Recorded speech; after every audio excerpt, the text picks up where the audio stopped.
What is going on, people? We are back with another video, and this one here is to give you guys an update on the court case regarding Michael being found guilty of child pornography possession charges. Now, with that being said, trigger warning if you do not want to find out the updates of what has actually been going on.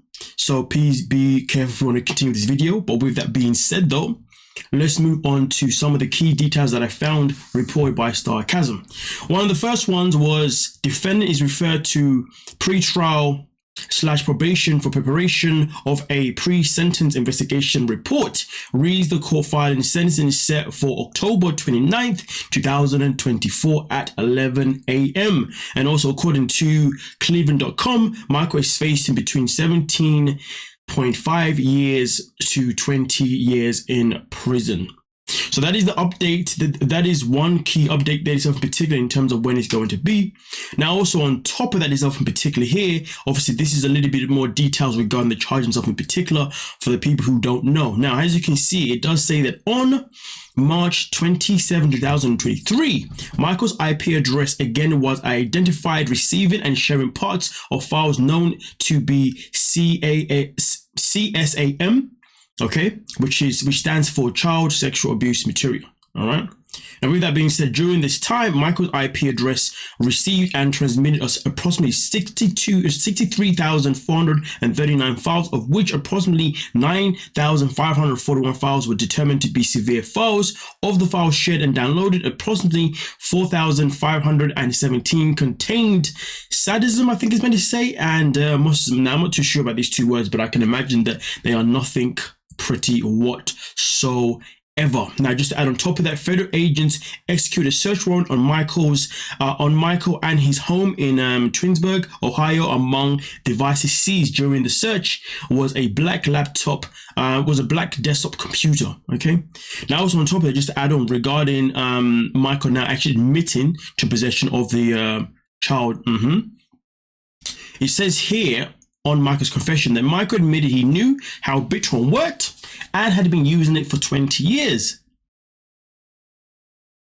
I just got to pause there because 20 years is a long goddamn time. 20 freaking years. He stated he downloaded large batches of pornography from BitTorrent, and those batches contained child. He stated he would delete the child pornography that would be downloaded in batches. Michael admitted the recent child pornography he downloaded had not been deleted and would be in his downloads folders on his computer. Michael via BitTorrent disputed 62 files of child videos and 5 videos and 57 images directly to law enforcement. The black HP desktop computer Michael admitted to storing child on was analyzed and contained 7,182 unique files of CSAM. Okay, 4 videos and the remaining images. If you know you're downloading files, and when you download these files, you know that in these files, there always happens to be something that involves children. Why would you continue downloading these files years upon years upon years upon years upon years? That is not even that's just some BS. But nonetheless, though, we move on to Michael's the prosecution case against Michael. Now, obviously here there are some 6 points that have been identified. 1, defendant stated he knew there was child on his computer. He stated that there was if there was any child pornography on his computer, it was his. Disgusting. He installed file sharing program on the computer. He knew files in his file sharing folder would be shared with others. File sharing folder contained child. And number 6, the last one, detective was able to access images of child from defendant's computer via file sharing program. Evidence is sufficient to support a conviction. Now, with that being said, we're going to go into Michael's defense. What was his defense of in particular? Now, it comes out here by saying that it is the position of Michael that it cannot be proven beyond a reasonable doubt that he knowingly possessed and distributed child. His internet search requests were generic. The contraband came as an unindexed, I can't say the block like word, I don't know why. Unindexed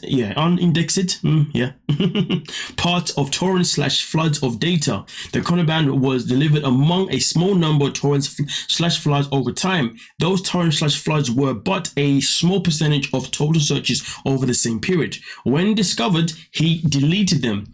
Other than the possibility of Michael testifying, the defense will call no other witnesses. And of course, this is Michael, obviously, with the woman that he did the show with. Nonetheless, though, as you may or may not know, Michael is a part of season 1 of 90 Day Fiancé. Now, here's just the most saddest thing about the whole situation. They have a child, which is even more sickening. Because obviously, as you can see, in September 2018, Azizia announced she was pregnant with their first child. The first-time mum-to-be. The announcement was a gallery of free maternal photos shared on Instagram. Mum, Dad, 2019. They gave birth to a baby girl.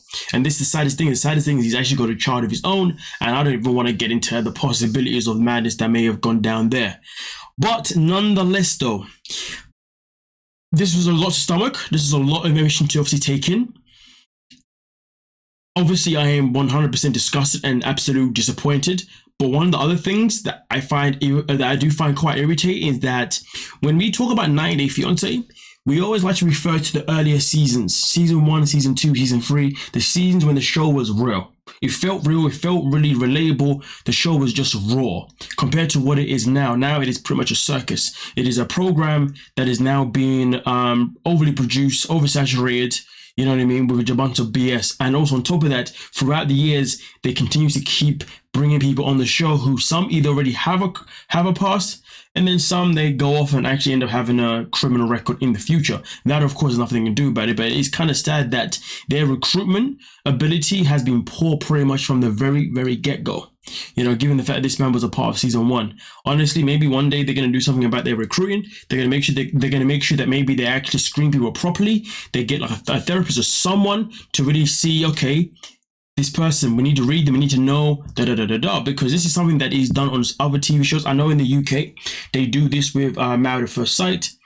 And I'm sure they do it with some other shows, to be fair, as well. But either way, though, 90 Day Fiancé has now had a very ugly history of so many freaking criminals. But hey, I guess if as long as the show keeps getting views and they keep pumping the money, what the hell do they care? They need problematic people to make the show work anyway. So sadly, that's just the formula that they go for. And it's a formula that they will never stray away from, because for them, it's a formula that works. Well, nonetheless, though, let me know your thoughts on this disgusting nature and this disgusting behavior of this man. And we can most certainly talk about it. Don't forget to like, subscribe, and of course, peace.